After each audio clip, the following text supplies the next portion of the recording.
Good afternoon बच्चों, मैं आपकी आकांक्षा मैम। आज से हम स्टार्ट करने वाले हैं बायोलॉजी का second chapter for 11th class का, डेट इज़ बायोलॉजिकल क्लासिफिकेशन। ठीक है, तो लेट्स स्टार्ट द चैप्टर। सबसे पहले इसमें जो है Aristotle, the father of biology and the father of zoology. Aristotle जो थे इन्हें हम क्या कहते थे? Father of biology and the father of zoology. First इन्होंने क्या किया था, जो फर्स्ट अटैम्प्ट में साइंटिफिक क्लासिफिकेशन दिया था, he use to simply morphological characters. इन्होंने क्या किया था, मॉर्फोलॉजिकल कैरेक्टर्स दिए थे और उन्हें 2 पार्ट्स में डिवाइड किया था। क्या कौन कौन से पार्ट्स में डिवाइड किया था उन्होंने? प्लांट्स और एनिमल्स में। प्लांट्स में उन्होंने हर्ब मेंशन किए थे, शर्ब्स को मेंशन किया था और ट्रीज को मेंशन किया था। एनिमल्स में उन्होंने रेड ब्लडेड सेल्स को और नॉन रेड ब्लडेड सेल्स को दिया था। उसके बाद सेकेंडली आते हैं हमारे कैरेलस लिनेनियस। इन्हें हम ऑलरेडी फर्स्ट चैप्टर में पढ़ चुके हैं। इन्हें क्या कहते हैं, इनका रियल नाम क्या था? कार्ल वॉन लिनी। ये इतना डूब चुके थे टैक्सोनॉमी को पढ़ने में, तो इन्होंने अपना नाम ही चेंज कर लिया था। और नाम क्या मेंशन कर लिया था इन्होंने? कैरेलस लिनेनियस। इन्हें क्या कहते हैं? Called father of taxonomy plant and animal. ठीक है, ये 2 किंगडम सिस्टम ऑफ क्लासिफिकेशन दिए थे इन्होंने अबाउट द प्लांटी एंड आपके एनिमेलिया। और इनका जो क्लासिफिकेशन थे, जो इन्होंने क्लासिफिकेशन दिया था, वो क्यों रिजेक्ट हुआ था? Because of the 3 reason. Fell off the 2 kingdom system. किस रीज़न, क्या क्या रीज़न थे वो? Did not distinguish between eukaryote and prokaryote. ये क्या किया था इन्होंने, जो यूकैरियोट्स और प्रोकैरियोट्स होते हैं उनके बीच में डिफ्रेंशिएट नहीं कर पाए थे अच्छे से। सेकेंड था कि जो यूनिसेलुलर और मल्टीसेलुलर ऑर्गेनिम्स थे, ये उन्हें भी क्लासीफाई नहीं कर पाए थे।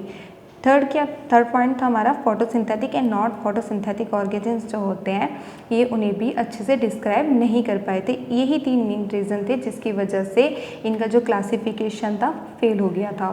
थर्ड हमारे जो आए थे, that is R.H. Whittaker.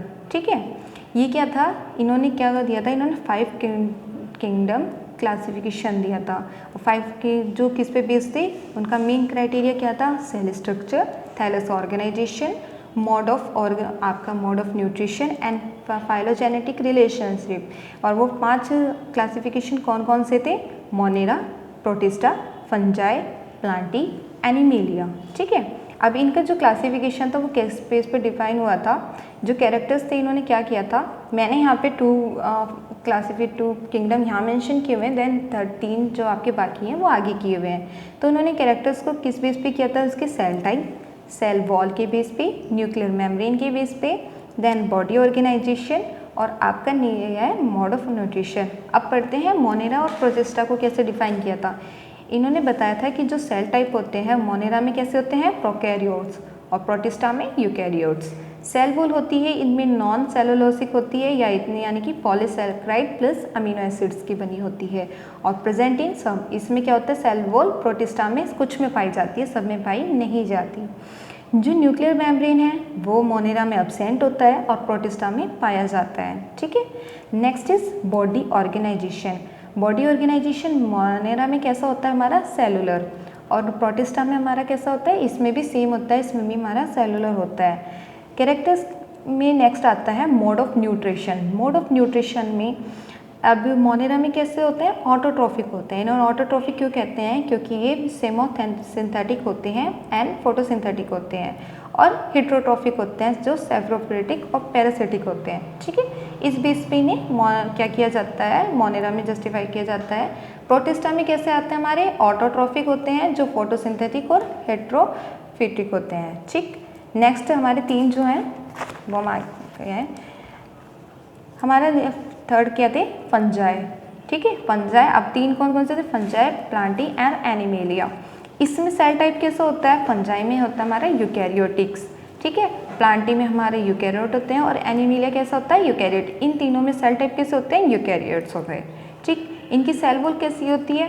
Fungi में तो कैसी होती है? प्रेजेंट इन काइटिन, मतलब काइटिन की बनी होती है। प्लांटी में सेलुलोज प्रेजेंट होता है, और एनिमेलिया में सेल वॉल नहीं पाई जाती। न्यूक्लियर मेम्ब्रेन फंजाई में प्रेजेंट होता है, प्लांटी में प्रेजेंट होता है, and as well as Animalia में भी प्रेजेंट होता है। बॉडी ऑर्गेनाइजेशन कैसा होता है? इसमें फंजाई में मल्टी सेलुलर टिश्यू का बना होता है, प्लांटी कैसा होता है? इसमें टिश्यू ऑर्गन का बना होता है। ठीक है, एंड एनिमेलिया में टिश्यू प्लस ऑर्गन और ऑर्गन सिस्टम से बना होता है हमारा जो बॉडी ऑर्गेनाइजेशन होता है। मोड ऑफ न्यूट्रिशन कैसा होता है, हिट्रोट्रॉफिक होता है, सैप्रोफिटिक और पैरासिटिक होता है, ठीक है। प्लांची में कैसा होता है, फोटोसिंथेटिक। नेक्स्ट एनिमिलिया में हिट्रोट्रॉफिक, होलोजोइक और सैप्रोफिटिक, ठीक है। ये सारे आपके 5 किंगडम हो गए जो बहुत ज़्यादा इंपॉर्टेंट है आपके एग्जाम के लिए। ये टेबल आपकी बुक पे भी मेंशन की हुई है, तो प्लीज़ आप थोड़ा फोकस करके इसको ज़रूर याद कर लीजिएगा, ठीक है। नेक्स्ट हम अब स्टार्ट करते हैं किंगडम मोनेरा। किंगडम मोनेरा में क्या होता है, जो सेल टाइप होती है वो प्रोकैरियोट होती है, यानी कि एक सेल की बनी होती है, ठीक है। इसमें सेल कैसी होती है, सेल वॉल कैसी होती है, नॉन सेलुलोसिक होती है। सेलुलोसिक क्यों कहते हैं, क्योंकि इसमें पॉलीसेक्राइड्स होते हैं, प्लस इसमें आपके अमीनो एसिड प्रेजेंट्स होते हैं। न्यूक्लियर मेम्ब्रेन इसमें एब्सेंट होती है और इसका बॉडी ऑर्गेनाइजेशन कैसा होता है, सेलुलर होता है, यानी कि सेल से बना होता है, ठीक। मोड ऑफ न्यूट्रिशन इसमें 2 टाइप का होता है। फर्स्ट वन इज ऑटोट्रॉफिक और second one is heterotrophic. Autotrophic में क्या होता है कि केमोसिंथेटिक होते हैं, यानी कि ये क्या करते हैं, with the help of chemicals की हेल्प से अपना फूड बनाते हैं, ठीक है। फोटोसिंथेटिक कहते हैं कि with the help of sunlight, यहाँ पे सनलाइट की हेल्प से अपना खाना बनाते हैं। हिट्रोट्रॉफिक कहता है जो सैप्रोफिटिक होते हैं और पैरासिटिक होते हैं। सैप्रोफिटिक कौन से होते हैं, organise that depend on dead organism, example fungi. Saprophytic वो होते हैं जो डेड ऑर्गेनिज्म से अपना खाना लेते हैं, जो डेड बॉडीज़ के थ्रू अपना खाना लेते हैं, अपना खाना बनाते हैं, ठीक है। फॉर द एग्जाम्पल आपका फंजाई। अब सेकेंड है पैरासाइट। पैरासाइट क्या होते हैं, organism that depend on living organism. ऐसे ऑर्गेनिज्म जो लिविंग ऑर्गेनिज्म पे डिपेंड होते हैं अपने जीवन के लिए, अपने फूड के लिए, किसी और पे डिपेंड है, लिविंग ऑर्गेनिज्म पे डिपेंड है, एग्जाम्पल लाइस, ठीक है, यानी कि आपकी जोक। ये चीज़ तो क्लियर हो गई आपको। नेक्स्ट होता है bacteria. Bacteria are the sol membrane. Sol का मेम्ब्रेन का क्या मतलब है कि वो एक मेम्ब्रेन से बने हैं, ठीक है। लिव इन एक्सट्रीम हैबिट्स, वो कैसे इन्वायरमेंट में रहते हैं, एकदम एक्सट्रीम हैबिट्स में, जहाँ पे हॉट स्प्रिंग्स होते हैं, डेजर्ट्स होते हैं, स्नो होती है, ठीक। On the basis of shapes bacteria are of 4 types. Shape के बेस पे बैक्टीरिया कितने टाइप के होते हैं, हमारे 4 टाइप के होते हैं। First one is bacillus. Bacillus कैसे होते हैं, राक के रॉड शेप्ड, ठीक। सेकेंड वन इज स्पेरिकल, ये कैसे होते हैं, कोकस शेप्ड के होते हैं, ठीक। थर्ड वन इज विब्रियम, ये कैसे होते हैं, कोमा शेप्ड के, ठीक है। देखा आप यहाँ पे देख भी रहे हैं, मैंने डायग्राम मेंशन किया हुआ है, ये होते हैं कोमा शेप्ड के। Fourth one is spirillum. Spirillum क्या होते हैं, स्पाइरल शेप्ड के, ये स्पाइरल धागे के शेप में होते हैं, स्पाइरल होते हैं, ठीक है। Bacteria as a group show most extensive metabolic diversity. आपके जो बैक्टीरिया होते हैं वो ग्रुप होते हैं मोस्ट एक्सटेंसिव मेटाबॉलिक डाइवर्सिटी के। ऐसा क्यों कहते हैं, the reason is because it is able to extract energy from any carbohydrate. ये क्या करते हैं, ये किसी भी कार्बोहाइड्रेट से एनर्जी को एक्सट्रैक्ट कर सकते हैं, which is in its reduced form, और उसे क्या कर सकते हैं, अपनी रिड्यूस फॉर्म में कन्वर्ट कर सकते हैं, फॉर द एग्जाम्पल शुगर, ठीक है। अब नेक्स्ट जो आपके उसमें आते हैं कि मोनेरा में कितने टाइप के होते हैं, 2 टाइप का होता है। एक तो आपका होता है आर्कोबैक्टीरिया, सेकेंड वन इज होता है यू बैक्टीरिया। अब इन्हें हम क्या करेंगे, 1 बाय 1 स्टडी करेंगे। फर्स्ट हम लेते हैं स्टडी करेंगे आर्कोबैक्टीरिया के बारे। ये क्या होते हैं, एक्सट्रीम मोफोलिक ऑर्गेनिज्म होते हैं। एक्स्ट्रा मोफोलिक का क्या मतलब होता है कि capacity of surviving in a extreme condition. इनमें की क्या क्वालिटी होती है कि ये एक्सट्रीम कंडीशन में भी सर्वाइव कर सकते हैं, ठीक है। नेक्स्ट, ये स्पेशल बैक्टीरिया क्यों होते हैं, as they can live in most harsh habitat. ये मोस्ट हार्श हैबिटेट में भी सर्वाइव कर सकते हैं, उसमें भी ज़िंदा रह सकते हैं, ठीक है। देखो जैसे मैंने आप एक फॉर द एग्जांपल आप कोई भी सॉल्यूशन ले लीजिए, आपको पता है कि अगर उसका pH 7 है, देन 1 to 7 है तो वो क्या है, एसिडिक सॉल्यूशन है, और 7 to 14 इट मीन वो बेसिक सॉल्यूशन है। तो वो किन में से एसिडिक सॉल्यूशन में भी सर्वाइव कर सकते हैं, एज वेल एज वो बेसिक सॉल्यूशन में भी सर्वाइव कर सकते हैं। यानी कोई भी हार्श कंडीशन होगी, हार्श हैबिटेट होगा, वो उसमें भी ईजिली सर्वाइव कर सकते हैं। उनका जो एरिया होता है वो सॉल्टी एरिया होता है, NaCl होता है, सॉल्ट लविंग। उन्हें हेलोफाइल्स क्यों कहते हैं, क्योंकि वो सॉल्ट लविंग होते हैं, ठीक है। हॉट स्प्रिंग में भी रह सकते हैं क्योंकि वो थर्मो एसिडोबिलस होते हैं, यानी कि high temperature low pH loving होते हैं। क्या होते हैं वो? हाई टेम्परेचर और लो पीएच लविंग होते हैं, ठीक है। They have different cell structure, उनका सेल स्ट्रक्चर क्या होता है? बहुत अलग होता है, यानी कि डिफरेंट होता है। और वो क्या कर सकते हैं? मार्शी एरिया में भी सर्वाइव कर सकते हैं। मार्शी एरिया क्यों कहते हैं? क्योंकि उसमें मीथेन प्रेजेंट होती है, ठीक है, मीथेन जनरेटिंग होते हैं, ठीक।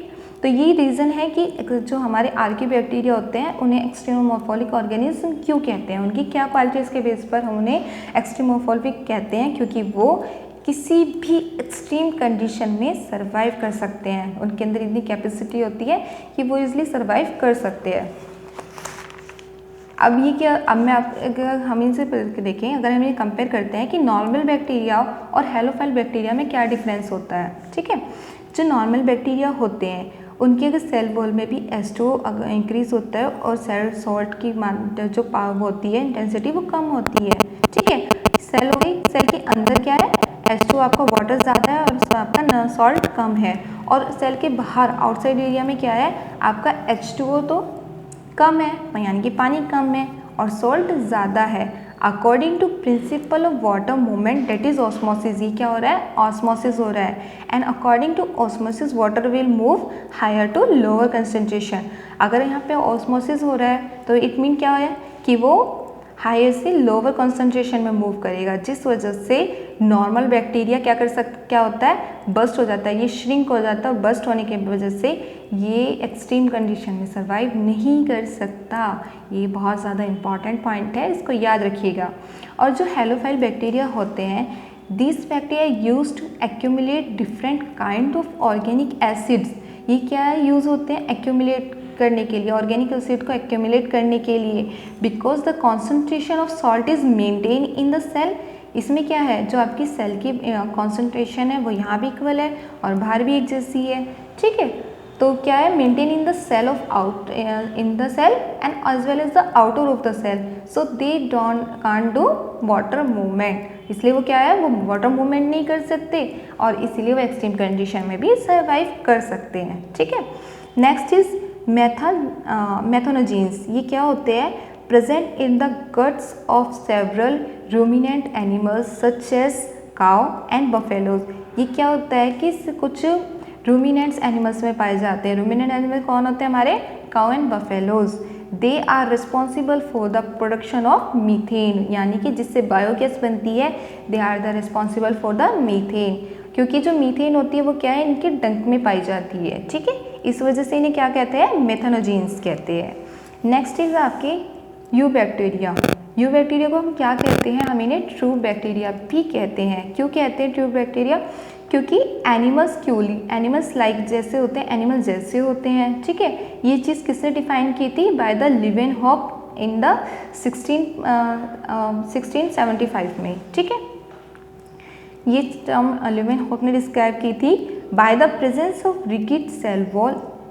ये क्या होता है? यू बैक्टीरिया में क्या होता है? इनमें रिगिड सेल वॉल पाई जाती है। अगर इनमें फ्लैजिलम प्रेजेंट होता है तो ये क्या होता है? मोटाइल नेचर के होते हैं। इनका नेचर कैसा होता है? मोटाइल नेचर का। The cyanobacteria is called blue green algae. इन्हें ब्लू ग्रीन एल्गी भी कहते हैं क्योंकि ये क्या करते हैं? फोटोसिंथेटिक ऑटोट्रोफ्स भी होते हैं क्योंकि इनमें क्लोरोफिल पाया जाता है। नेक्स्ट इज सबसे स्मॉलेस्ट यू बैक्टीरिया कौन सा होता है? हेमोफिलस, ठीक है। Haemophilus influenza. इसकी कितनी है वो होती है? 0.2 to 0.3 माइक्रोमीटर, ठीक है। ये बहुत ज़्यादा इंपॉर्टेंट है। अब आपके हम क्लियर कर लिए कि यू बैक्टीरिया क्या होते हैं। क्या होते हैं? ये ट्रू बैक्टीरिया होते हैं, रिगिड सेल वॉल के बने होते हैं, इनमें फ्लैजिला प्रेजेंट होता है जिस वजह से ये मोटाइल नेचर के होते हैं। इन्हें ब्लू ग्रीन एल्गी क्यों कहते हैं? क्योंकि इनमें फोटोसिंथेटिक ऑटोट्रोफ्स पाए जाते हैं एज वेल एज इनमें क्लोरोफिल प्रेजेंट होता है, ठीक है। यहाँ तक आप लोगों को क्लियर हो गया। Next is characteristics of cyanobacteria. Cyanobacteria की क्या क्या कैरेक्टरिस्टिक्स होती हैं?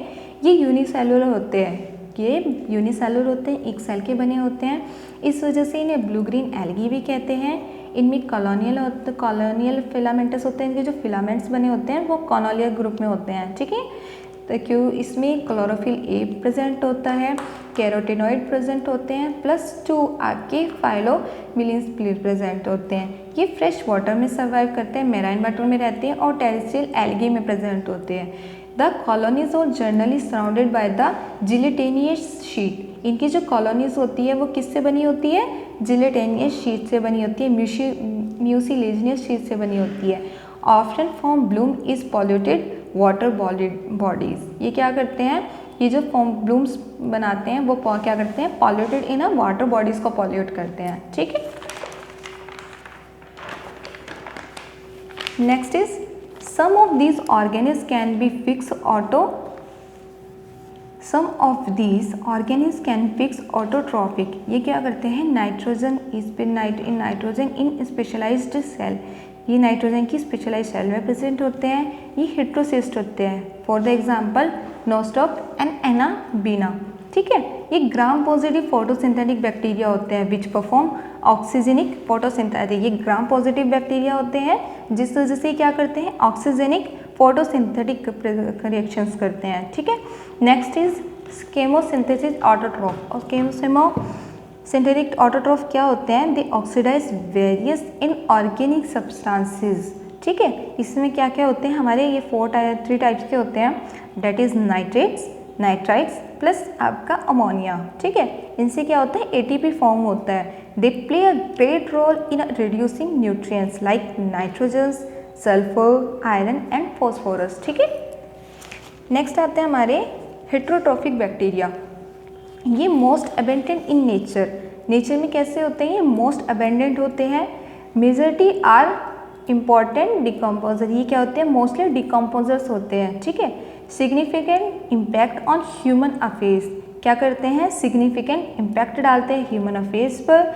Helpful in making curd from milk. आपको पता है कि ये क्या करते हैं? हमें दूध से दही बनती है तो ये उसके लिए भी हेल्पफुल होते हैं क्योंकि इसमें क्या प्रेजेंट होता है? लैक्टोबैसिलस से बैक्टीरिया प्रेजेंट होते हैं।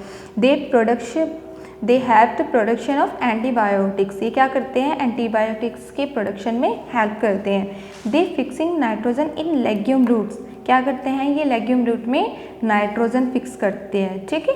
नाइट्रोजन फिक्सेशन करते हैं। Some pathogens causing damage to human beings crop. क्या करते हैं? कुछ पैथोजेंस जो होते हैं वो ह्यूमन बींग को डैमेज करते हैं, फॉर्म कर एनिमल्स एंड पेट्स को।